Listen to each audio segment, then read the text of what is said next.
Hello दोस्तों, मैं हूं Sandeep. Welcome to the channel psycho for you. So दोस्तों, आज की वीडियो में हम जो डिस्कस करने वाले हैं मैटर, वो जो खेल क्रियाएं होती हैं वह विकास को कैसे बढ़ावा देती हैं। तो खेल क्रियाओं से संबंधित हम कुछ चीजें यहाँ पे डिस्कस करने वाले हैं। सो क्लास स्टार्ट करने से पहले मैं आपको बता दूं कि भाई हमने खेल से रिलेटेड एक पहले भी एक वीडियो हमने कर ली है, जो कि इसी सेशन का जो 6th पार्ट है।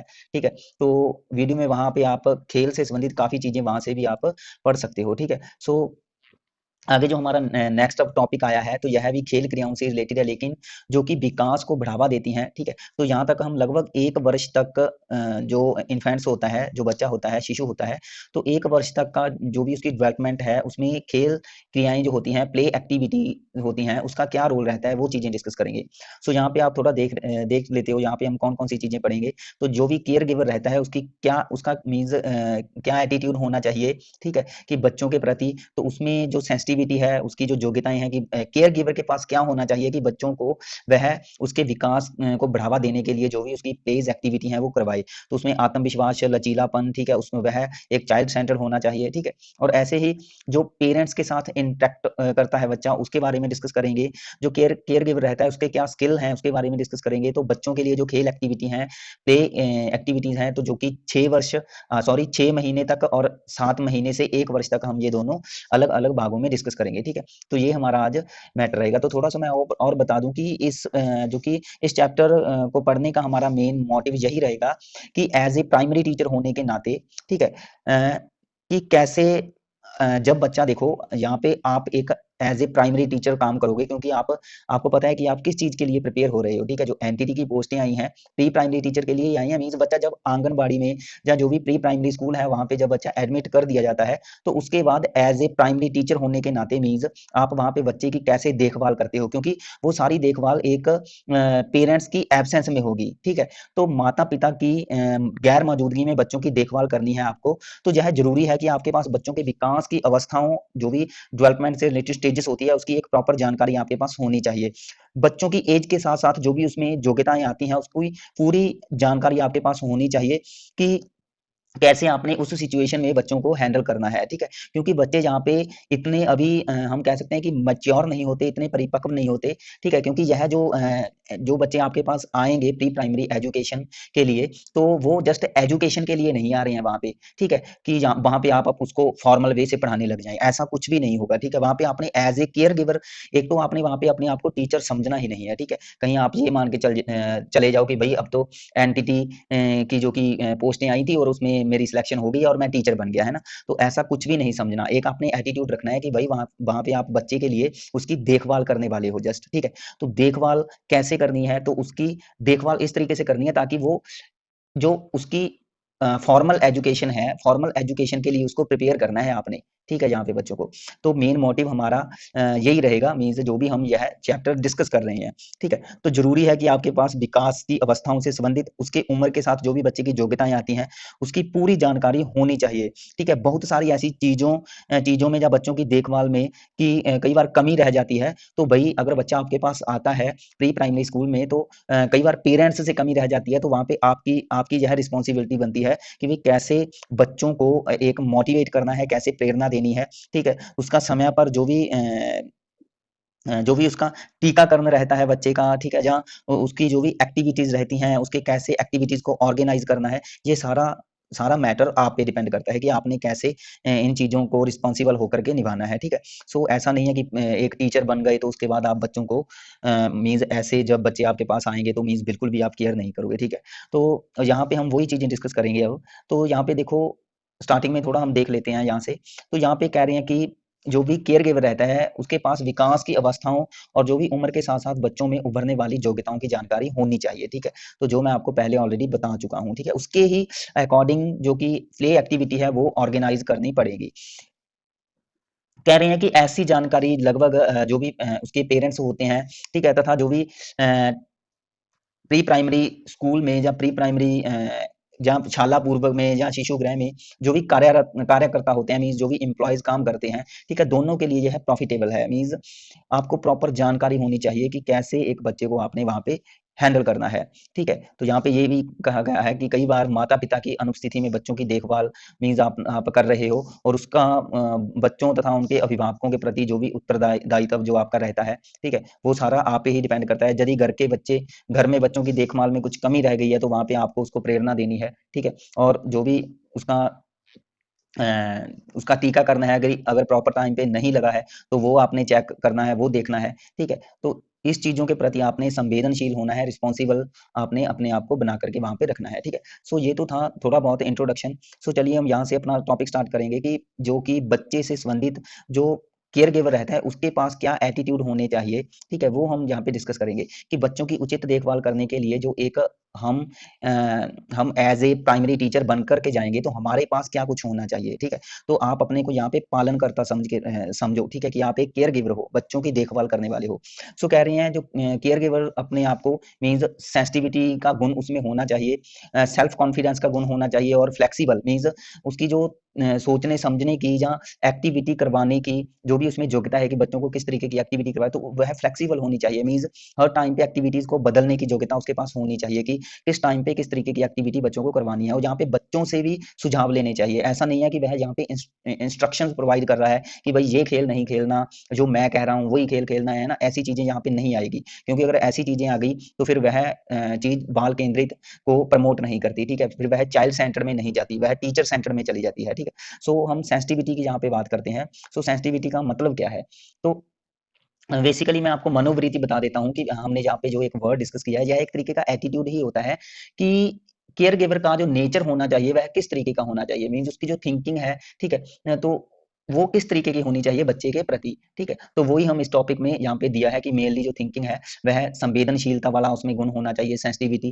ठीक है, वह सेल्फ कॉन्फिडेंट होना चाहिए, उसमें फ्लेक्सिबिलिटी का गुण होना चाहिए, और चाइल्ड सेंटर वाला एटीट्यूड उसके पास होना चाहिए। क्लियर है, सो हम यहाँ पे सेंसिटिविटी यहाँ पे डिस्कस कर लेते हैं। देखो थोड़ा मैटर पढ़ लेते हैं, फिर मैं आपको इसको एक्सप्लेन कर दूंगा। तो यहाँ पे कह रहे हैं कि एक संवेदनशील पालनकर्ता को बच्चों की जरूरतों का आभास होता है। मीन्स जो भी एक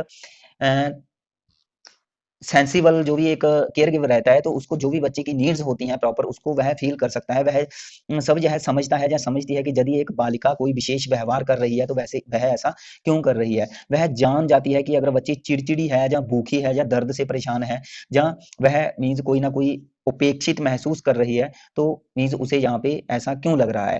ठीक है, तो वे सारी चीजें इन चीजों को देख करके ही करती है कि कोई बच्ची व्यवहार कर रही है, तो उस व्यवहार को करने का एक प्रॉपर रीजन क्या है। ठीक है, वह रीजन को मीन्स किसी भी व्यवहार के पीछे जो भी रीजन रहता है उसको फाइंड करने की यहाँ पे कोशिश करती है। ठीक है, जो केयर गिवर है वह यह भी समझती है कि यदि एक 4 वर्ष का बालक है, जो कि फुर्तीला बालक है, वह उदास बैठा है, तो उसकी कोई ना कोई आवश्यकता का कारण होगा। ठीक है, उसे किसी ना किसी चीज की जरूरत होगी। ठीक है, दूसरे शब्दों में कह रहे हैं कि वह बच्चों की भावनाओं और क्रियाओं के प्रति जो संवेदनशील होती है। ठीक है, तो ये मीन्स सेंसिटिव होना चाहिए यहाँ पे। और बच्चों का मनोभाव होते हैं, जो बच्चों के एटीट्यूड होते हैं, बच्चों की रुचियां होती हैं, उसको भी मीन्स उसको फील करना चाहिए, समझना चाहिए। ठीक है, और फिर ही वह क्या है कि एक बच्चे को मीन्स जो भी एक्टिविटीज हैं वो करवा पाएगी। ठीक है, तो जब बच्चे सतर्क और क्रियाशील होते हैं और मैत्रीपूर्ण होते हैं, ठीक है, तो ऐसे समय में कह रहे हैं कि वह उसको प्रेरित करने के लिए कुछ ना कुछ अनुभव प्रदान कर रहे हैं, कुछ सीखने में मदद कर सकती है। तो सिंपल सी बात कही गई है कि भाई जो संवेदनशील का मतलब यही है कि यहाँ पे आपको अवेयरनेस होनी चाहिए, एक रिस्पॉन्सिबल होने चाहिए आप, कि बच्चों की जो आवश्यकताएं हैं वो क्या आवश्यकताएं हैं। तो बच्चों की आवश्यकताओं के प्रति आपको अवेयरनेस आप होने चाहिए। जो भी केयर गिवर रहता है यहाँ पे, तो आगे हम थोड़ा सा और देख लेते हैं। यहाँ पे कहा है कि जो भी केयर गिवर रहता है वह दूसरे बच्चों की और एक मीन्स जो बच्चों में आपस में इंडिविजुअल डिफरेंसेस पाए जाते हैं। ठीक है, यह एक सीरियस मैटर है, इंडिविजुअल डिफरेंसेस। ठीक है, इसको आप इग्नोर मत करना। हर वीडियो में हम यह डिस्कस करते हैं व्यक्तिक भिन्नताएं।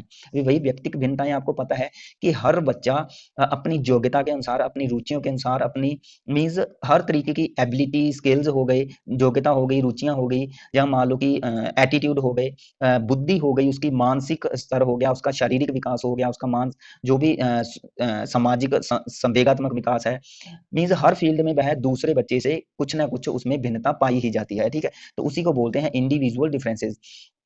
सो बच्चों को सॉरी, एक केयर गिवर है, उसको इंडिविजुअल डिफरेंसेस के बारे में पता होना चाहिए। ठीक है, कि व्यक्तिगत भिन्नताएं सभी में पाई जाती हैं। और एक आप ये भी नोट कर लो कि वह कभी भी बच्चे की दूसरे बच्चे के साथ तुलना न करे, ठीक है? तो हमें कभी भी कंपैरिजन नहीं करना चाहिए दूसरे बच्चों के साथ। तो ये चीज़ लिखिए और कह रहे हैं कि बच्चा किसी भी प्रकार का हो, ठीक है? अच्छा हो, बुरा हो, शरारती हो, रोने वाला हो, उदास रहने वाला हो, किसी भी प्रकार का हो बच्चा, खुश हो, ठीक है? तो वह उसे उसी रूप में क्या करेगी? स्वीकार करेगी एज़ ए केयरगिवर, ठीक है? केयरगिवर होने के नाते। तो आगे हमारे पास यहाँ पे कह रहे हैं कि बच्चों के प्रति जो संवेदनशीलता है, वह पालनकर्ता को बच्चों की भावनाएँ जो होती हैं उसको महसूस करने और जो भी उनके कुछ दुःख या खुशी में शामिल होने में मदद करती है।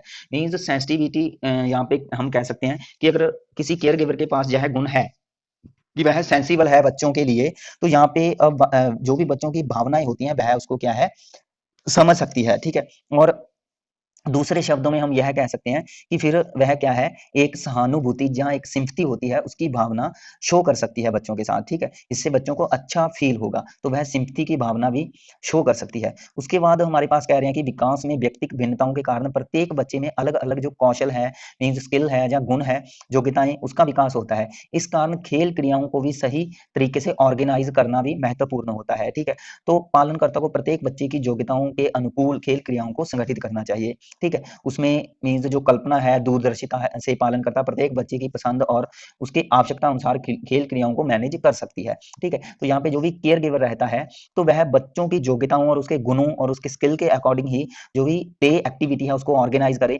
मीन्स बच्चे के विकास के हर क्षेत्र के प्रति उसको अवेयरनेस वह अवेयर होना चाहिए, ठीक है? वह सेंसिबल होना चाहिए। तो यही सेंसिटिविटी का गुण रखता है। तो सिंपल इसमें आपने 3-4 बातें याद रखनी है कि बच्चों की आवश्यकताओं के प्रति अवेयरनेस, ठीक है?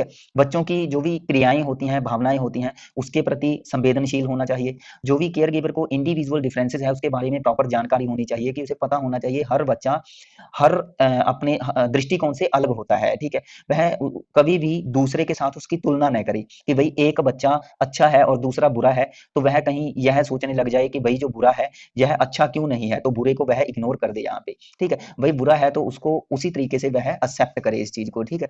तो उसके जो भी वह बुरा है तो उसको कोशिश कर सकता है केयरगिवर इसे अच्छा बनाने की कोशिश की जाए, ठीक है? उसके लिए मीन्स कुछ ना कुछ हम जो प्ले एक्टिविटी है उससे रिलेटेड कुछ क्रियाएँ मैनेज कर सकते हैं, ठीक है? ताकि वह खुश हो जाए और उसका व्यवहार अच्छे तरीके का हो जाए, ठीक है?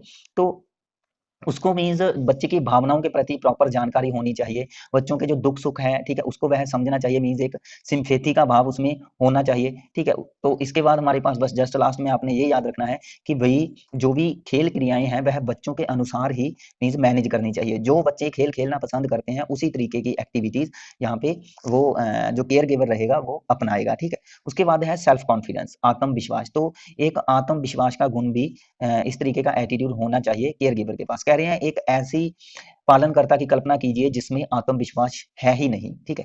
जो संकट की घड़ी में क्या है, अपने पेशेंस को क्या कर देती है, खो देती है, मीन्स अपना धैर्य खो देती है। तो क्या आपको लगता है कि वह बच्चे की देखभाल कर पाएगा या कर पाएगी? अगर कोई ऐसी केयर गिवर जिसके पास कॉन्फिडेंस ही नहीं है, वह हर सिचुएशन में जल्दी से घबरा जाती है, अपना धैर्य खो देती है, तो क्या आपको लगता है कि वो बच्चे की देखभाल कर पाएगी? ठीक है? क्योंकि हमारे अगर आप एज़ ए टीचर काम करोगे तो पेरेंट्स प्री प्राइमरी स्कूल में बच्चों को एडमिट करके जाएँगे किसके भरोसे? वो आपके ही भरोसे एडमिट करके जाएँगे ना, तो वहाँ पे आपने ही हर चीज़ को अच्छे तरीके से मैनेज करना है। तो अगर आप में कॉन्फिडेंस ही नहीं है, तो आप किस तरीके से मीन्स हैंडल कर पाओगे? क्योंकि वहाँ पे बच्चे कुछ ऐसे भी आ सकते हैं जो शरारतें करते हों, ठीक है? तो आपको हर तरीके से बच्चों का ध्यान रखना पड़ेगा, ठीक है? तो जहाँ पे यही बात है कि अगर उसके पास कॉन्फिडेंस है, वह मीन्स अपने आप को एबल समझता है कि वह हर चीज़ का सामना कर सकता है। बच्चे की इंडिविजुअल डिफरेंसेस के अकॉर्डिंग हर एक्टिविटी को वह मैनेज कर सकता है, ठीक है? उसको हैंडल कर सकता है, तो इट मीन्स वह सेल्फ कॉन्फिडेंस है। तो कह रहे हैं कि जो भी चिंता होती है, एंग्ज़ायटी होती है और स्ट्रेस होती है, उससे एक मुक्त और खुशहाल, ठीक है? एक खुशी मीन्स एक खुश कह सकते हैं कि खुश पालनकर्ता ही बच्चों की ओर पूरा ध्यान दे पाएगा या पाएगी। वह सिचुएशंस के अनुसार सही जो डिसीज़न है, उसको लेना और होशियारी के साथ किसी भी सिचुएशन का सामना करना, ठीक है? तो यह एक कॉन्फिडेंट जो केयर गिवर रहता है, वो ही कर सकता है, ठीक है? एक विश्वस्त पालनकर्ता बच्चों के साथ प्रसन्नचित्त ढंग से आत्मविश्वास के साथ जो भी सिचुएशन है उसका मुकाबला करने की जो क्षमता है और जो भी उसमें भावना है वह उसमें झलकती है, ठीक है? तो सिंपली हम ये कह सकते हैं कि भई उसके पास कॉन्फिडेंस होना चाहिए, बच्चों की एक्टिविटीज़ को या जो भी एक सिचुएशन बनती है उसको वह किस तरीके से हैंडल करे, ये सारी चीज़ों के लिए उसके पास कॉन्फिडेंस होना चाहिए। आगे हमारे पास आया फ्लेक्सिबिलिटी। फ्लेक्सिबिलिटी का मतलब होता है लचीलापन, मीन्स बदलना, ठीक है, सिचुएशन और समय के अकॉर्डिंग बदलना फ्लेक्सिबिलिटी ही होती है। और आपको पता है कि बहुत सारी चीजें हमारे समाज में फ्लेक्सिबल होती है, जैसे कि अगर लैंग्वेज की बात करें तो लैंग्वेज भी फ्लेक्सिबल है समय के साथ साथ। मीन्स अगर हमारी हिंदी भाषा की बात करें तो इसमें बहुत सारे शब्द जो विदेशी ऐड हो गए हैं, तो क्या है, यह क्या है, यह एक फ्लेक्सिबल ही है। तो मीन्स बहुत सारी चीजें हमें फ्लेक्सिबल देखने को मिलती है। इसी तरीके से लोगों के विचार होते हैं, वो भी फ्लेक्सिबल होते हैं। तो वही चीज है कि लचीलेपन से कह रहे हैं, इसका मतलब ये है कि सुझावों के प्रति उदार होना तथा बच्चों की आवश्यकताओं और रुचियों को ध्यान में रखते हुए पूर्व निर्धारित या कार्य योजनाओं व देखभाल के ढंग को बदल देना। मीन्स हमें बच्चों की आवश्यकताओं और बच्चों की योग्यताओं और बच्चों की मीन्स हर तरीके की रुचि, नापसंद, पसंदगी को देखते हुए हमने जो पहले से निर्धारित की है, जो प्लानिंग की हुई है कि किस तरीके से देखभाल करनी है बच्चे की, या कौन-कौन सी एक्टिविटीज़ हमने लेकर के आनी है। तो यदि वह बच्चों को नहीं पसंद है, तो उसी टाइम उसको हम अगर बदलते हैं, तो यह गुण उस केयर गिवर में पाया जाता है, ठीक है? तो लचीलेपन का गुण यही कहलाता है कि वही सिचुएशन के अकॉर्डिंग जो भी आपने प्री प्लानिंग की हुई है, तो उसको आप सिचुएशन और समय के अकॉर्डिंग कैसे बदलते हो, कैसे इंटरेस्टिंग बनाते हो अदर वे में, तो वो आपका गुण है जो लचीलापन है, ठीक है। तो कह रहे हैं बच्चों की अपनी अलग अलग रुचियां होती हैं, वह किसी चीज को पसंद करते हैं, किसी को नहीं पसंद करते। तो मीन्स ऑब्वियसली सी बात है कि उनको पालनकर्ता द्वारा जो पहले से निर्धारित की गई खेल क्रियाएं हैं, अगर पसंद न आए और वह कुछ और करना चाहते हो, तो इससे पालनकर्ता को परेशान नहीं होना चाहिए कि भाई मैं तो प्लान करके लेकर के आया था और यह बच्चे इसमें इंटरेस्ट नहीं ले रहे हैं, है ना। तो उसको परेशान नहीं होना चाहिए। अगर वह फ्लेक्सिबल थिंकिंग रखता है, तो यहाँ पे कह रहे हैं कि बच्चों की रुचि किस के खेल में है, किस एक्टिविटी में है, उसे जो है मालूम करने का प्रयास करे वह। और जो भी शाला पूर्व केंद्र है, तो बच्चे वहाँ बड़े उत्साह से बताएँगे कि वह क्या करने के इच्छुक हैं। वह मीन्स उनसे वह पूछे कि भई आप क्या खेलना चाहते हो? तो उसी उनके बताने से ही वह क्या है कि उनके सुझावों के प्रति क्या होना चाहिए? उदार होना चाहिए। मीन्स उनके द्वारा बताई गई एक्टिविटीज़ को ही आगे उसको प्लान करना चाहिए, ठीक है? तो दूसरे शब्दों में यहाँ पे कह रहे हैं कि बच्चों के लिए जो केयर गिवर रहता है, केयर गिवर द्वारा तय की गई गतिविधियों की रूपरेखा होना आवश्यक है, ठीक है? मीन्स जो बच्चों के लिए केयर गिवर ने तय की गई गतिविधियों की जो रूपरेखा है, ठीक है, जो एक उन्होंने प्लानिंग की गई है, ठीक है, वो जरूर होनी चाहिए। और उसमें परिवर्तन के लिए भी जगह होनी चाहिए कि अगर बच्चों को कहीं ना कहीं कोई एक्टिविटी या कोई क्रिया समझ में नहीं आई है और उसको वह उसमें इंटरेस्ट नहीं ले रहा है, तो वह क्या करे, एट ए टाइम उसको बदल दे, ठीक है। तो इसी को बोलते हैं लचीलापन, ठीक है। क्रियाओं का जहाँ पे कह रहे हैं मुख्य उद्देश्य बच्चों को स्वतंत्र रूप से अपने परिवेश का अन्वेषण करने देना है और विचारों की अभिव्यक्ति करने देना है, जिससे उसकी भाषा का विकास हो। मीन्स यहाँ पे जो भी एक्टिविटीज हम मैनेज करते हैं, ऑर्गेनाइज करते हैं, तो उसका मेन जो मोटिव यही होना चाहिए हमारे पास कि वह इन्वायरमेंट में जो भी डिस्कवरी है, उसका मीन्स डिस्कवरी लर्निंग को यहाँ पे प्रमोट करे। वो सारी चीजें जो भी बच्चे की एक्टिविटी हमने मैनेज की गई है, ठीक है। और जो भी बच्चों की थिंकिंग है, वो क्या है, विचारों की अभिव्यक्ति करने के मौके मिले बच्चों को, ठीक है, उसकी थिंकिंग को एक्सप्रेस करने का मीन्स बच्चों को अपॉर्चुनिटी मिले यहाँ पे, ठीक है। सो ये गुण होना चाहिए लचीलेपन का। आगे नेक्स्ट हमारे पास आता है वाल केंद्रित। सो गाइस हमारे पास ना यहाँ पे दो चीजें आती हैं, एक तो आता है चाइल्ड सेंटर, ठीक है, चाइल्ड सेंटर, एक है टीचर सेंटर। तो इन दोनों के बारे में आपको ध्यान रखना है। टीचर सेंटर, चाइल्ड सेंटर और टीचर एक्चुअल में एक थे जिसका नाम था बोरमिंद, ठीक है, उसको हम बोलेंगे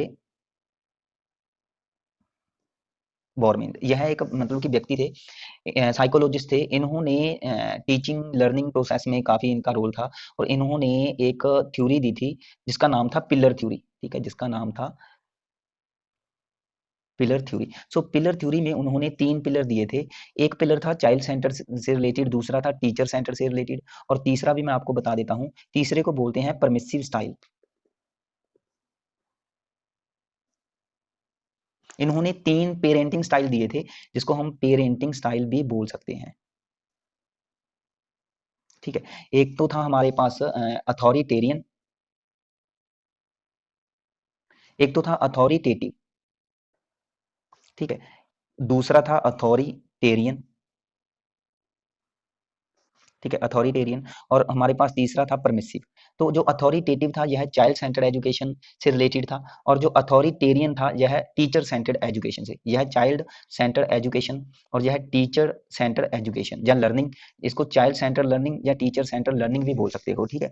और परमिसिव में क्या होता था कि परमिसिव स्टाइल में बच्चों को से बहुत ज्यादा मीन्स बच्चों को यहाँ पे इतना लाड़ प्यार दिया जाता है कि यहाँ पे बच्चे बिगड़ जाते हैं, ठीक है। तो यह परमिसिव स्टाइल होता है। बॉर्मन की जो यह थ्योरी है, इसको बोलते हैं पिलर थ्योरी। यह ऑलरेडी हमारे चैनल पे पड़ी है, वहां से आप इसको देख सकते हो, ठीक है। सो चलो मैं चाइल्ड सेंटर्ड की बात करता हूँ। इसको हम चाइल्ड सेंटर्ड अप्रोच भी बोल सकते हैं, इसको हम चाइल्ड सेंटर्ड लर्निंग भी बोल सकते हो, और चाइल्ड सेंटर्ड एजुकेशन भी बोल सकते हो। आज मीन्स जो आज की एजुकेशन की बात करें तो वह चाइल्ड सेंटर्ड होनी चाहिए। चाइल्ड सेंटर्ड एजुकेशन का मतलब यही है कि क्लास में जब टीचर जाता है तो वह कभी भी ये नहीं कहेगा कि आज हमने यह करना है, मीन्स एक टॉपिक पहले से निर्धारित करके वह नहीं लेकर के जाएगा। वह जाकर के बच्चों बच्चों के सुझाव लेगा, ठीक है। तो बच्चों से सुझाव लेना, तो यहाँ पे बच्चों के सुजेशन आते हैं, ठीक है। हमारे पास बच्चों की भावनाएं आती हैं, बच्चों की भावनाएं, जो उसकी फीलिंग्स हैं, वो मीन्स करना क्या चाहते हैं, ठीक है। उसको जान करके मीन्स टीचर है एक जो अपना मीन्स पढ़ाने का तरीका है, फिर उसको प्लान करेगा कि भाई उसने क्या पढ़ाना है। बच्चों की रुचियों के अनुसार, बच्चों को जो पसंद है उसके अनुसार जब हम ऑर्गेनाइज करते हैं अपना लेसन प्लान, तो वह किस में आता है, वह बाल केंद्रित में आता है। तो यही वही बात है यहाँ पे कि जो एक केयर गिवर रहेगा वह बाल केंद्रित होना चाहिए। होप के यहाँ पे आप कुछ चीजें समझ गए हो। चलो फिर भी हम इसको कर लेते हैं। कह रहे हैं कि बाल केंद्रित में हमारे पास कह रहे हैं कि पालनकर्ता जो है वह बाल केंद्रित होना जरूरी है उसका। बाल केंद्रित से अभिप्राय है कि यह बच्चों के लिए तैयार की गई जो क्रियाएं और योजनाएं हैं, उनकी क्षमताओं और रुचियों और आवश्यकताओं के अनुरूप होनी चाहिए, ठीक है। मीन्स उनकी क्षमताओं, रुचियों और आवश्यकताओं के, यहाँ पे आप देख सकते हो कि बच्चों की वह क्षमताओं, जो भी उसकी एबिलिटी है उसके अकॉर्डिंग, मीन्स वो चीजें जो कर सकते हैं उनके पास जो स्किल है, उसके इंटरेस्ट के अकॉर्डिंग, उनकी नीड्स के अनुरूप होनी चाहिए। बाल केंद्रित जो एक व्यक्ति होता है या केयर गिवर होता है, उसमें यह दोनों गुण पाए जाते हैं, संवेदनशीलता के और लचीलापन के, ठीक है। संवेदनशील जो हम पीछे करके आए हैं, और लचीला मीन्स ये दोनों गुण में पाए जाते हैं। तो यहाँ पे कह रहे हैं कि बच्चों के साथ इंटरेक्ट करने में जो पालनकर्ता में बच्चों के प्रति एक उदासीनता और द्वेष की भावना नहीं होनी चाहिए, ठीक है। जब वह बच्चों के साथ बातचीत करते हैं तो यहाँ पे पालनकर्ता यहाँ पे उनको इग्नोर न करे, उनसे उनको देख करके वह मीन्स चिड़चिड़ा भाव न लेकर के आए, द्वेष की भावना न लेकर के आए, ठीक है। तो वह क्या है, उसमें धैर्य होना चाहिए, और उसे अपने जो भी कार्य है उसके लिए एक पॉजिटिव भावना होनी चाहिए, ठीक है। जो उसका एटीट्यूड है वह प्रसन्नचित्त होना चाहिए, मीन्स खुशी वाला होना चाहिए, खुशियां देने वाला, कि बच्चों को भी खुश करे, ठीक है।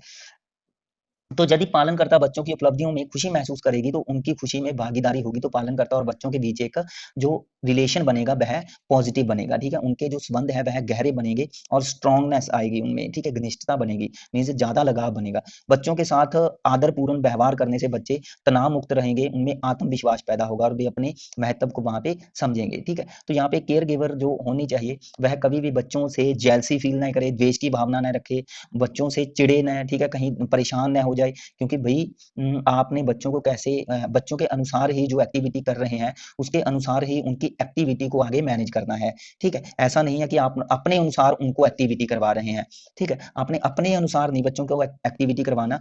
तो अगर आप अपने अनुसार ऐसा कर रहे हो, वैसे ऐसा होना नहीं चाहिए, अगर कर रहे हो तो यह एक अप्रोच चली जाती है किसमें, टीचर सेंटर्ड अप्रोच में, ठीक है। यह किसमें चली जाती है, टीचर सेंटर्ड अप्रोच में चली जाती है। कि टीचर सेंटर्ड अप्रोच में जैसे कि जो एक लेक्चर आर मेथड होता है ना, आपने लेक्चर आर मेथड देखा होगा, ठीक है। लेक्चर आर मेथड में एक टीचर का काम क्या होता है कि भाई वह लेक्चर दे करके चला जाता है, वहां पे किस बच्चे को समझ आया या नहीं आया, ठीक है। तो एक्चुअल में लेक्चर आर मेथड जो आफ्टर, अगर हम बात करें 12th, जब बच्चा यूनिवर्सिटी या कॉलेज वगैरह को ज्वाइन करता है तो वहां पे लेक्चर मेथड काम करता है, ठीक है। क्योंकि वहां पे बच्चे मच्योर हो जाते हैं, वह चीजों को इजिली तरीके से समझ सकते हैं, जो भी लेक्चर में चीजें बताई जा रही हैं टीचर द्वारा वह समझ जाते हैं। लेकिन 5th क्लास के बच्चे के लिए, या फिर एक अगर प्री प्राइमरी स्कूल के बच्चे के लिए हम बात करें तो टीचर सेंटर्ड अप्रोच नहीं होनी चाहिए। इसलिए यहाँ पे हम पढ़ रहे हैं कि भाई जो अप्रोच है, जहाँ एक टीचर है वह क्या होना चाहिए, बाल केंद्रित ही होना चाहिए। आगे हम यहाँ पे कुछ और देख लेते हैं। कह रहे हैं खेल सामग्री और खिलौने देते समय पालनकर्ता को उनके टूटने की भी चिंता नहीं करनी चाहिए।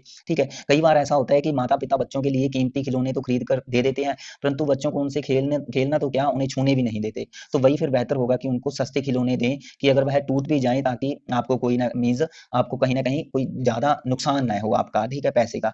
तो खेलने अथवा अन्वेषण के दौरान यदि बच्चों के कपड़े और खेलने की जगह गंदी हो गई है तो सफाई रखने के लिए पालनकर्ता को उन्हें खेलने से रोकना नहीं चाहिए। ठीक है, मीन्स वहां पे ऐसा नहीं करना चाहिए कि अगर बच्चे खेल खेल में अपने आप को गंदा कर रहे हैं, ठीक है, जैसे कि मिट्टी में खेल रहे हैं बच्चे, है ना, तो धूल मिट्टी में खेल रहे हैं, तो आप वहां पे क्या करो कि आपको जस्ट कोशिश करनी है कि जिस एनवायरनमेंट में वो खेल रहे हैं उसको साफ रखें। ठीक है, बच्चा जो कर रहा है वो उसको करने दो। ठीक है, तो बच्चों को हमें रोकना नहीं चाहिए।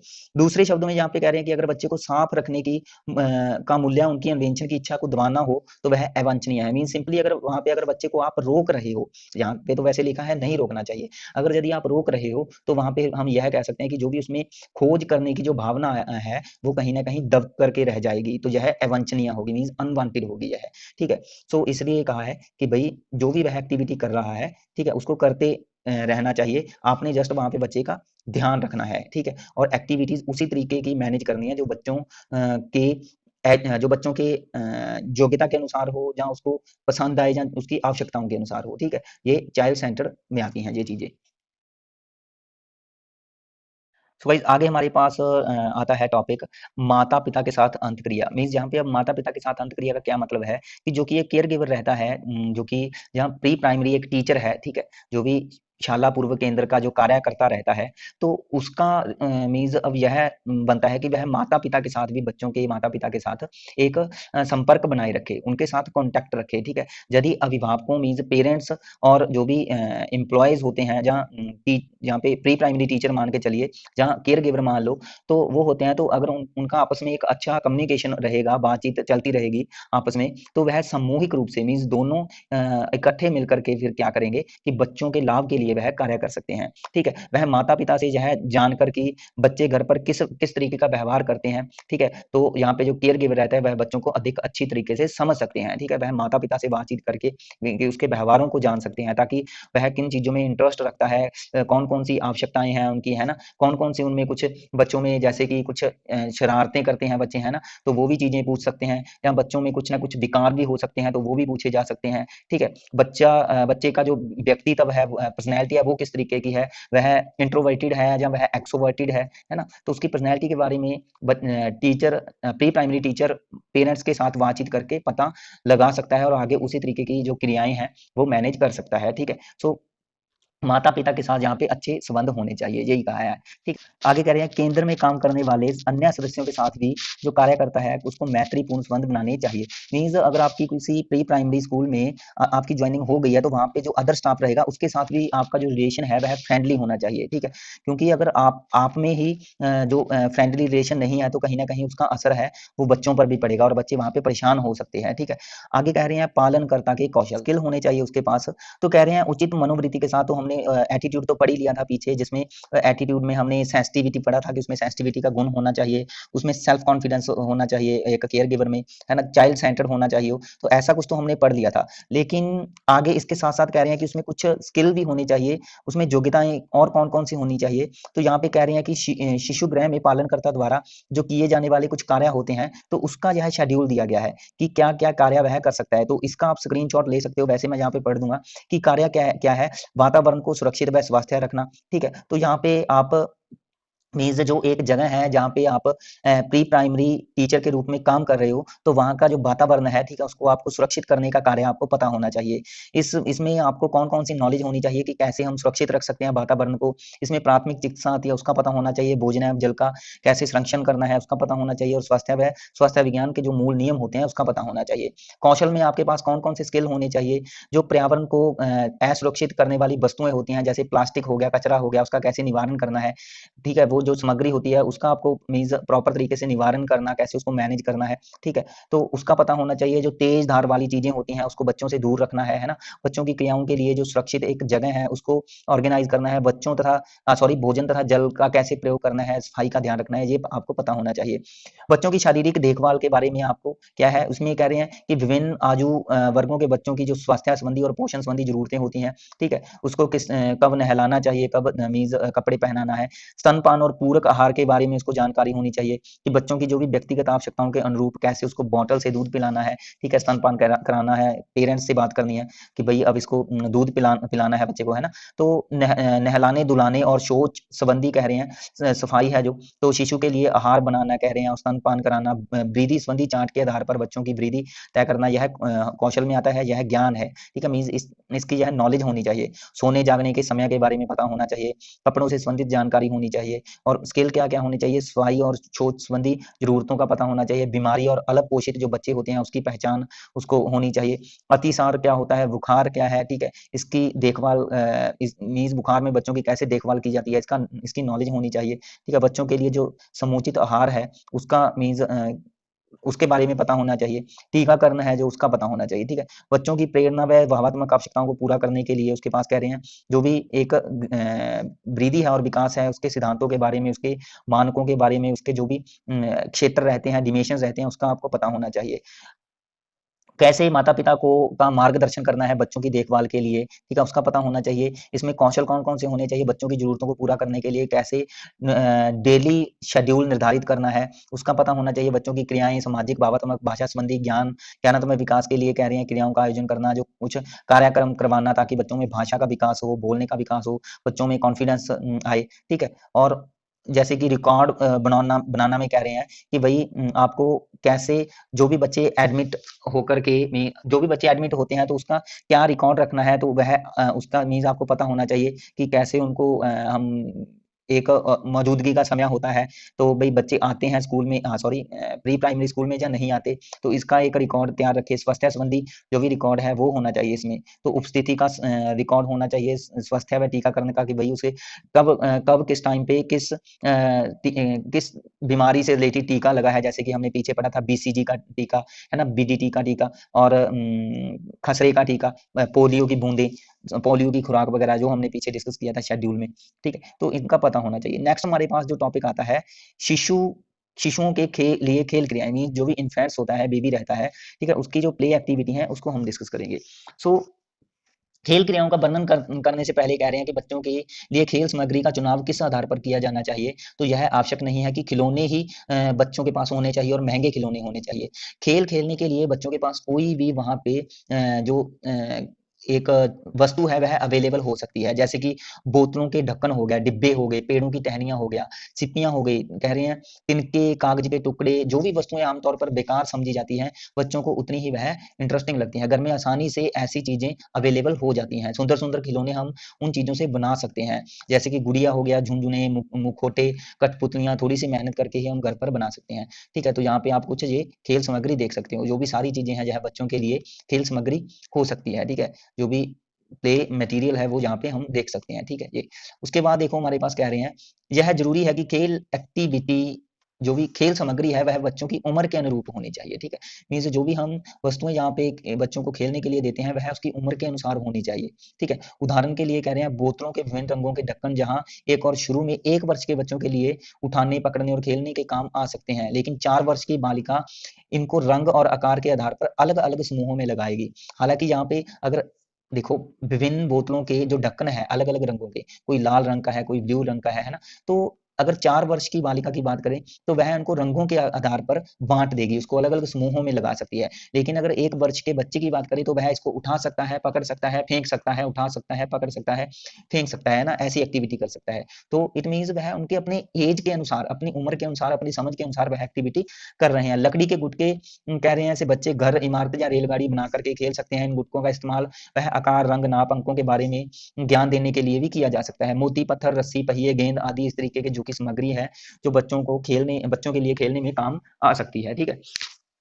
तो हमारे पास आगे कह रहे हैं कि खेल सामग्री खरीदते या बनाते समय हमें यह ध्यान देना चाहिए कि भाई किसी भी प्रकार के बच्चों के लिए वह हानिकारक न हो। तो यहाँ पे कुछ बातें दी गई हैं जो हमें ध्यान में रखनी है। कह रहे हैं खिलौना बड़ा होना चाहिए ताकि बच्चे उन्हें अपने मुंह में डाल करके निगल न जाए, ठीक है, जहाँ आंख नाक कान वगैरह इसमें वह डाल करके मीन्स कहीं खतरे में ना चले जाएं। खिलौने के किनारे हैं जो वह नुकीले नहीं होने चाहिए, ठीक है, क्योंकि चोट का खतरा बना रहता है। बच्चे अक्सर कह रहे हैं वस्तुओं को मुंह में डाल लेते हैं, इसलिए यह देख लेना चाहिए कि खिलौने बनाने और रंगने के लिए जो भी पेंट वगैरह यूज हुआ है वह विषैला न हो, ठीक है। यदि खिलौने कपड़े के बने हैं तो कपड़े का रंग पक्का होना चाहिए। धातु के बने हैं खिलौने तो कह रहे हैं छोटे बच्चों को वह चोट पहुंचा सकते हैं, इसलिए उन्हें यह धातु से बने खिलौने नहीं देने चाहिए।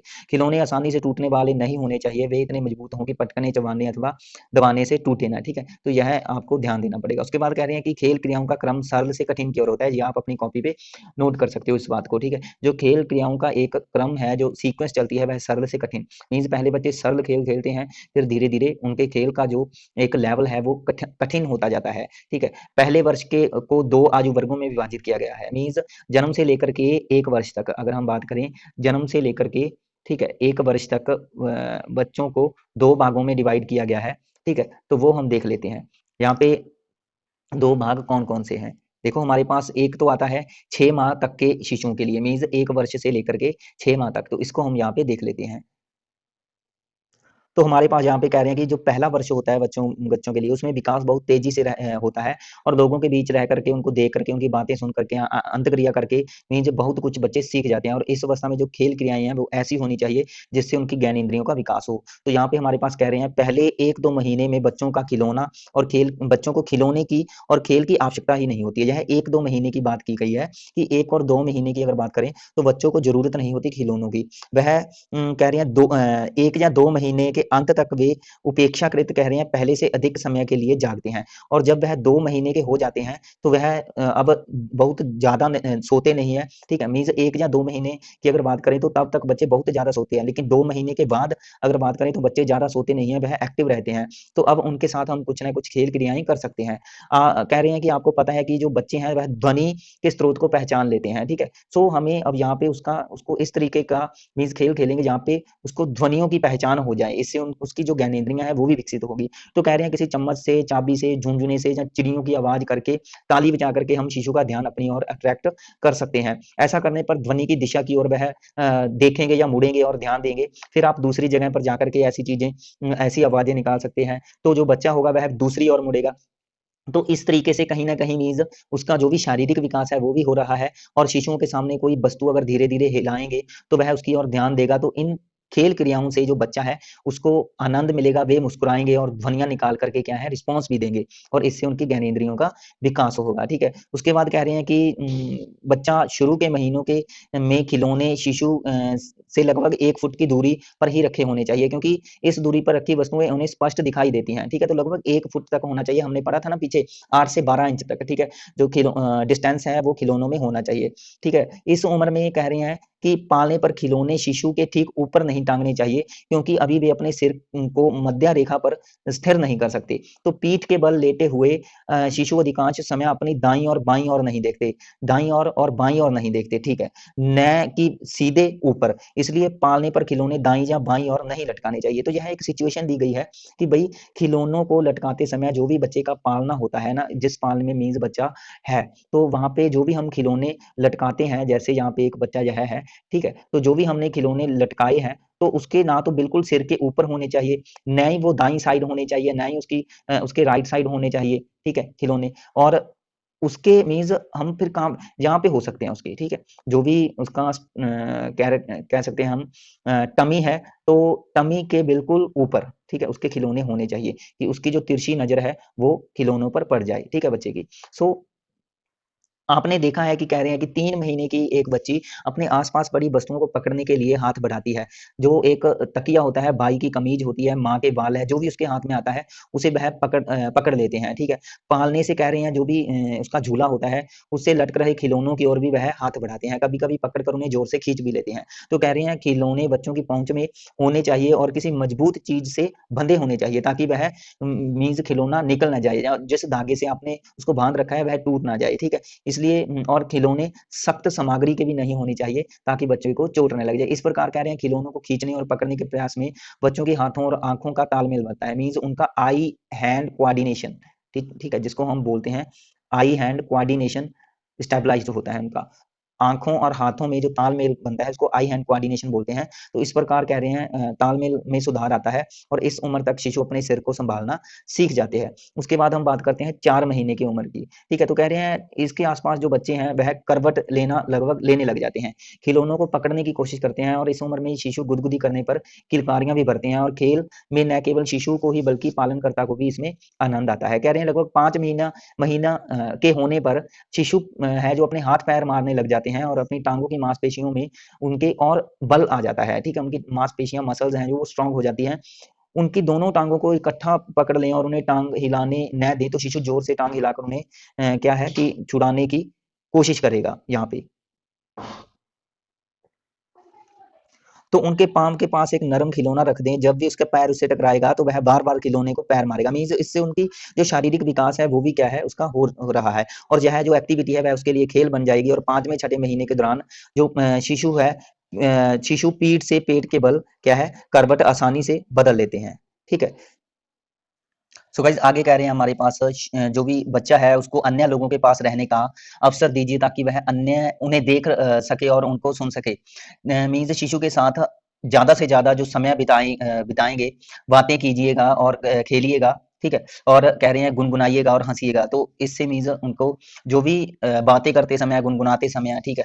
तो कह रहे हैं कि आप जानते हैं कि इस उम्र के बच्चे हैं जो कूजन करते हैं, मीन्स कूइंग करते हैं, जो हमने भाषा की स्टेजेस पढ़ी थी उसमें 1 में पढ़ा था। है ना? और अन्य ध्वनियाँ निकालते हैं और शिशु कह रहे हैं कि इन आवाज़ों के प्रति जो भी रिस्पॉन्स है, अनुक्रिया है, उसका दिखाना ज़रूरी है। जब आप शिशु की आवाज़ों की नकल करेंगे तो शिशु कह रहे हैं ऐसी ध्वनियाँ निकालेंगे और ज़्यादा निकालेंगे शिशु की ओर देखते हुए यदि आप इस तरह की आवाज़ें निकालेंगे और नकल करेंगे तो वह हँसेंगे और किलकारियाँ भरेंगे। मीन्स बच्चों के साथ इससे जो भाषा है वह क्या है स्ट्रॉन्ग हो रही है, ठीक है?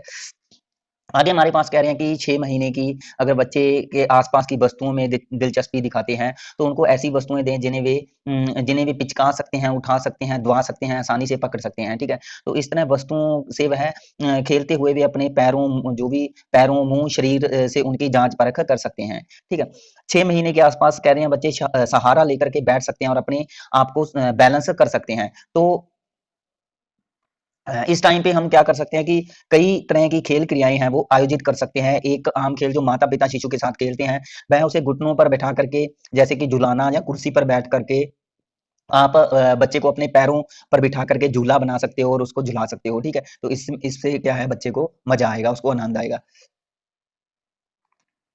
आगे कह रहे हैं कि कुछ जो म्यूज़िकल साउंड होते हैं, मधुर संगीत सुनने में भी बच्चे क्या है, उन म्यूज़िकल साउंड को लिसन करने में उन्हें मज़ा आता है और बच्चों के लिए जैसे कई लोरियाँ होती हैं, कविताएँ होती हैं, ठीक है? और आपको अपने क्षेत्र में गाई जाने वाली ऐसी लोरियाँ या कविताएँ आती होंगी, तो आप अपने मीन्स लैंग्वेज और क्षेत्र के अकॉर्डिंग उसको उस तरीके की जो लोरियाँ हैं, कविताएँ हैं, गाने हैं, वो आप गा कर के क्या है बच्चे को मीन्स कहीं न कहीं भाषा सिखाने में भी आप सहायता कर सकते हो उसकी, ठीक है? और उसको जो भी लय होती है, ध्वनि होती है, उसकी पहचान करवा सकते हो, ठीक है? आगे हमारे पास दूसरा जो अब मैंने आपको स्टार्टिंग में बताया था कि बच्चे को यहाँ पे खेल क्रियाएँ जब हमने की थी, तो उसमें उनको 2 वर्गों में बाँटा था, ठीक है? तो 2 वर्गों में मीन्स एक तो हमने जन्म से 6 माह तक का किया है, महीने तक का और दूसरा अब हम 7 से 12 महीने तक का करेंगे, ठीक है? मीन्स 7 महीने से 1 वर्ष कह लो, जहाँ आप इसको 12 महीने भी कह सकते हो, ठीक है? 12 महीने, तो जहाँ 1 वर्ष भी कह सकते हो आप इसको, ठीक है? तो अब यह कैटेगरी में किस तरीके की खेल एक्टिविटीज़ आती हैं, इसको हम देख लेते हैं। यहाँ पे हमारे पास कह रहे हैं कि 6 महीने में बच्चे अपने हाथों का अच्छा इस्तेमाल करने लग जाते हैं, यानी कि अब वे वस्तुओं को उठा कर के उनकी जाँच-परख कर सकते हैं, वे कुछ शब्दों को समझने लग गए हैं, जो कुछ माता-पिता द्वारा आदेश दिए जाते हैं, उसका भी पालन वगैरह करने लग गए हैं, ठीक है? तो अब उनकी खेल क्रियाओं में क्या है डिफरेंस आने लग गया है, विविधता आने लग गई है। विविधता का मतलब कि अब जो खेल क्रियाएँ हैं, वह ज़्यादा होने लग गई है, ठीक है?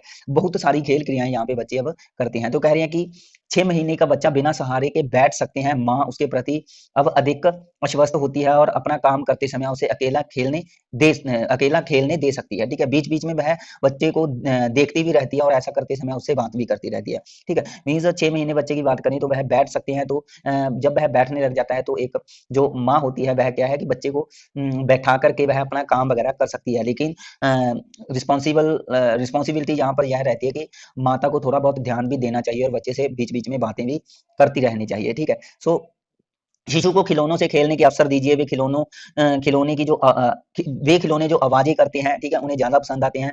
और शायद आपने शिशु के साथ कभी ऐसा खेला होगा जिसमें कि कह रहे हैं कि जितनी बार बच्चे को कोई चीज़ पकड़ाई जाती है, वह उसे फेंक देता है। ऐसे खेल में बच्चों को यहाँ पे बहुत आनंद आता है। उसके बाद 9 महीने की बात कर रहे हैं, कह रहे हैं बच्चे निर्देशों को समझने लग जाते हैं, तो उसके साथ कुछ ऐसे आप कार्यों में व्यस्त रहिए। उदाहरण के लिए कह रहे हैं कि जब आप सब्जी काट रहे हो, ठीक है, तो बच्चों को एक करके सब्जी पकड़ाने के लिए कह सकते हो। आप शिशु के साथ इस प्रकार के कई खेल खेल सकते हो जिसमें एक दूसरे को वस्तुएं पकड़ानी होती है और लेनी होती हैं, ठीक है। तो जब बच्चे कह रहे हैं घुटनों के बल चलने लग जाते हैं तो वे एक जगह से दूसरी जगह जाने में रुचि लेते हैं, है ना। तो यहाँ पे अब लुक्का छिपी का खेल भी आप खेल सकते हो, क्योंकि एक जगह से दूसरी जगह जा सकते हैं, तो वो क्या है जो जैसे कि हम छुप जाते हैं तो वह उसको फाइंड करने की कोशिश करेगा। तो ऐसी क्रियाओं से कह रहे हैं कि ऐसी क्रियाओं से उभरते हैं और पहले वर्ष के अंत तक उन्हें ऐसे खेल काफी इंटरेस्टिंग लगते हैं। यदि आप कहीं छुपकर उन्हें पुकारेंगे तो आपको वह ढूंढने की कोशिश करेगा और आपको ढूंढ लेने पर वह खुश होगा जब आपको उसने फाइंड कर लिया है, ठीक है। तो ऐसी खेल क्रियाएं आप लगभग जब 1 वर्ष के अंत तक आप यह कर सकते हो, ठीक है। यहाँ 1 वर्ष की शुरुआत में यह आप खेल खेल सकते हो, ठीक है।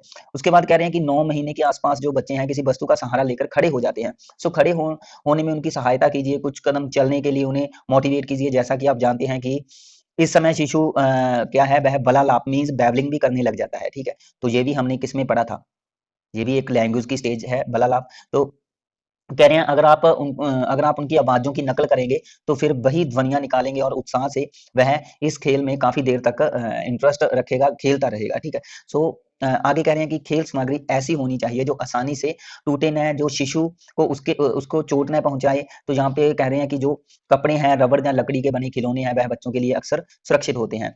अब शिशु को लोरियाँ और कविताएँ और भी रुचिकर लगने लगी है, क्योंकि वह अब यहाँ पे खड़ा होने लग गया है, चलने का उसका अभ्यास हो रहा है यहाँ पे, ठीक है। और वह कुछ-कुछ शब्दों को भी यहाँ पे समझने लग गए हैं। तो कहानियों और लोरियों को डेली रूटीन में दोहराने से वे कह रहे हैं कि काफ़ी नए शब्दों से इंट्रोड्यूस हो जाते हैं और उनमें भाषा का विकास भी होता है। तो उपयुक्त जो भी हमने खेल क्रियाएँ और शिशुओं की भाषा और ज्ञानेंद्रियों के विकास तथा क्रियात्मक क्षमताओं को प्रोत्साहित करेंगी। तो जो भी हमने ऊपर जितनी भी 1 महीने से लेकर के 12 महीने तक जो भी हमने क्रियाएँ की हैं, तो वो क्या है, बच्चे के हर तरीके का जो मोटर डेवलपमेंट है, ठीक है, उसकी एबिलिटी है, उसको क्या है प्रमोट करेगी। सो आगे कह रही हैं कि स्नेहपूर्ण और अनुकूल वातावरण में बच्चों का सर्वोत्तम यहाँ पे विकास होता है। सो खेल सामग्री बनाने के यहाँ पे कुछ तरीके दिए गए हैं, ठीक है। तो यहाँ पे 3 तरीके दिए गए हैं। एक तो गतिशील खिलौने बना सकते हो आप, दूसरा कह रहे हैं आवाज़ करने वाले खिलौने बना सकते हो और तीसरा हमारे पास कह रहे हैं हाथ में पकड़ने वाले खिलौने बना सकते हो। तो यहाँ पे आप जैसे कि कुछ गतिशील खिलौने, जैसे कि यहाँ पे एक हमने उसके जो भी उसका झूला रहता है बच्चे का, तो उसपे हम कुछ ऐसे खिलौने रस्सी से बाँध सकते हैं जो कि मूवमेंट कर सकें। तो जैसे जहाँ पे आप खिलौने देख सकते हो। तो यहाँ पे कह रहे हैं कि पुरानी पत्रिकाएँ होती हैं, कविताएँ, अखबार काट लीजिए और उनमें बने जो भी रंगीन चित्र होते हैं, जैसे कि ये चित्र है, ये चित्र है, ठीक है? तो उसको आप कैंची से उसके किनारों को काट करके और रस्सी से बाँध करके उसके झूले पर आप लटका सकते हो। तो जैसे-जैसे यह क्या है मूवमेंट करेगा, तो वैसे-वैसे बच्चे इसकी ओर देखेंगे और खुश होंगे, ठीक है? तो इस तरीके के आप चित्र बना सकते हो। उसके बाद कह रहे हैं आवाज़ करने वाले चित्र आप बना सकते हो। जैसे कि झुनझुना बनाने के लिए कोई भी गत्ते या प्लास्टिक का डिब्बा लीजिए या छोटी प्लास्टिक की बॉटल ले सकते हो आप, माचिस की खाली डिब्बी ले सकते हो और उसमें कुछ पत्थर या छोटी गोटियाँ या बीज या बटन डाल करके उसको भर दें और अच्छी तरह से बंद कर दें और कह रहे हैं कि ताकि शिशु के हाथ में आने से वह खुल ना जाए। इसमें छेद करके उसमें एक क्या है डंडी लगा दें और इस डंडी को अच्छी तरह से चिपका दें ताकि वह निकल ना पाए, ठीक है? तो इस तरीके से यहाँ पे जैसे जो यह है बनाया गया है आवाज़ करने वाला खिलौना, जिसको हम डमरू बोल सकते हैं, ठीक है? सो ऐसे खिलौनों से भी उनको आनंद आता है। हाथ में पकड़े जाने वाले कुछ खिलौने हैं, तो कपड़ों के खिलौनों को इस प्रकार आप बना सकते हैं। कोई कपड़ा ले और उसे 2 बार हिस्सा कह रहे हैं 2 बार हिस्सों में और चौकोर या गोल आकार में काट लीजिए। दोनों को एक साथ सिल लें मीन्स उसको स्टिच कर दें और उसमें कॉटन वगैरह जब बीज भरने के लिए थोड़ी सी जगह छोड़ दें, मीन्स उसमें कॉटन वगैरह आप भर सकते हो और भरने के बाद जो भी आप कॉटन वगैरह भर दोगे और जो छेद आपने छोड़ा था उसको भी दोबारा से स्टिच कर दें। इससे मीन्स आप कुछ इस तरीके की कुछ स्ट्रक्चर बना सकते हो, ठीक है। ये खेलने वाले खिलौने हैं, जैसे कि यहाँ पे 2 कपड़े लिए थे, ठीक है, गोल, और उन दोनों को यहाँ पे स्टिच कर दिया और स्टिच करने के बाद यहाँ पे जब यह मीन्स इसमें रुई वगैरह भरती है और उसके बाद यहाँ पे हमने 2 बटन लगा सकते हैं हम, ठीक है, पुराने बटन होते हैं, ठीक है। तो यह एक हमने चेहरा बना दिया छोटे बच्चे का या गुड़िया का, तो इससे बच्चे क्या है, इससे बच्चे खेल सकते हैं। तो इस तरीके के मीन्स आप कुछ सामग्री है वो भी बना सकते हो। सो गाइज ये हमारा टॉपिक था जिसमें हमने काफ़ी चीज़ें डिस्कस की हैं, ठीक है। मीन्स खेल एक्टिविटीज़ के बारे में हमने डिस्कस किया है और जस्ट हमने 1 वर्ष तक का जहाँ पे मैटर डिस्कस किया है और हमने जो भी एक केयर गिवर रहता है उसकी क्या एटीट्यूड होने चाहिए बच्चे के प्रति, ठीक है। चाइल्ड सेंटर्ड हमने पढ़ा, है ना। हमने उसको क्या सेंसिबल होना चाहिए, वो फ्लेक्सिबिलिटी होनी चाहिए, उसमें जो कॉन्फिडेंस लेवल है वो उसका हाई होना चाहिए, ठीक है। तो ऐसी चीज़ें उसमें होनी चाहिए। सो अगर आपको वीडियो जो है अच्छी लगी प्लीज़ इसको लाइक करें, शेयर करें, हमारे चैनल को सब्सक्राइब करें, ठीक है। और कल की क्लास में हम एक नया चैप्टर लेकर के आएँगे, ठीक है। तो तब तक के लिए देखते रहें हमारा चैनल, जुड़े रहें चैनल के साथ, ठीक है। इसी तरीके से जो एनटीटी का पूरा बैच है, जो भी साइकोलॉजिकल सेशन है वो हम यहाँ पे डिस्कस करेंगे। होप के मीन्स कुछ चीज़ें आपको यहाँ पे मीन्स हेल्प मिले। जस्ट मेरा काम है आपको हेल्प देना, ठीक है, कि कहीं न कहीं आपको थोड़ा बहुत फ़ायदा हो जाए, ठीक है। मैं नहीं यहाँ पे कहूँगा कि आपको वही 100% फ़ायदा हो, ठीक है, लेकिन कुछ फ़ायदा आपको ज़रूर मिले। इसलिए मेरा मोटिव है कि ये वीडियो मैं लगातार वीडियोज़ आपको प्रोवाइड कर रहा हूँ। मिलते हैं नई वीडियो के साथ कल की क्लास में। Thanks for watching.